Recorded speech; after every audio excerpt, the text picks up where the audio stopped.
ইসরায়েলের নানামুখী বাধা সত্ত্বেও গাজার উদ্দেশ্যে এগিয়ে যাচ্ছে ত্রাণবাহী গ্লোবাল সুমুদ ফ্লোটিলা নৌবহর। জর্ডান থেকে আল জাজিরার এক প্রতিবেদনে জানানো হয়েছে, এই নৌবহর থেকে আটক করা ফিলিস্তিনপন্থী অধিকার কর্মীরা ঘণ্টা দুয়েকের মধ্যে ইসরায়েলের আশদুদ বন্দরে পৌঁছতে পারেন। অবরুদ্ধ গাজা উপত্যকা থেকে মাত্র ২০ কিলোমিটার দূরে অবস্থিত এ বন্দর। আল জাজিরা বলছে, আজ বৃহস্পতিবার স্থানীয় সময় দুপুর নাগাদই আশদুদ বন্দরে পৌঁছতে পারে গ্লোবাল সুমুদ ফ্লোটিলা থেকে আটক ব্যক্তিরা। তবে সবাই একসঙ্গে পৌঁছবেন না, সবার পৌঁছতে পুরো দিনও লেগে যেতে পারে বলে আশঙ্কা প্রকাশ করা হয়েছে। এর আগে বুধবার রাতে গাজা থেকে ১২৯ কিলোমিটার দূরে ভূমধ্যসাগরে ফ্লোটিলার অগ্রযাত্রা ঠেকিয়ে দেয় ইসরায়েলি বাহিনী।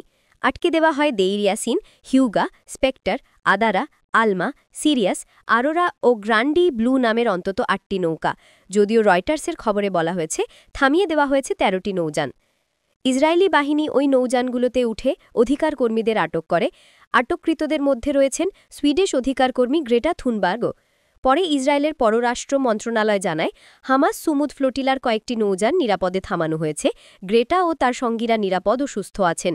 অন্যদিকে ফ্লোটিলার মুখপাত্র সাইফ আবু কেশেক সামাজিক যোগাযোগ মাধ্যম ইনস্টাগ্রামে জানান, গাজাবাসীর জন্য ত্রাণ বহনকারী এই বহরের অন্তত ১৩টি নৌযান আটক করেছে ইসরায়েলি বাহিনী।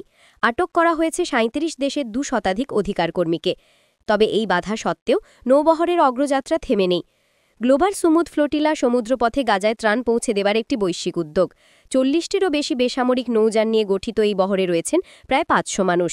তাদের মধ্যে আছেন যুক্তরাষ্ট্র, স্পেন, আয়ারল্যান্ড, ফ্রান্স ও বেলজিয়ামের নাগরিক, ইউরোপীয় পার্লামেন্টে নির্বাচিত প্রতিনিধি, আইনজীবী, অধিকারকর্মী, চিকিৎসক ও সাংবাদিক।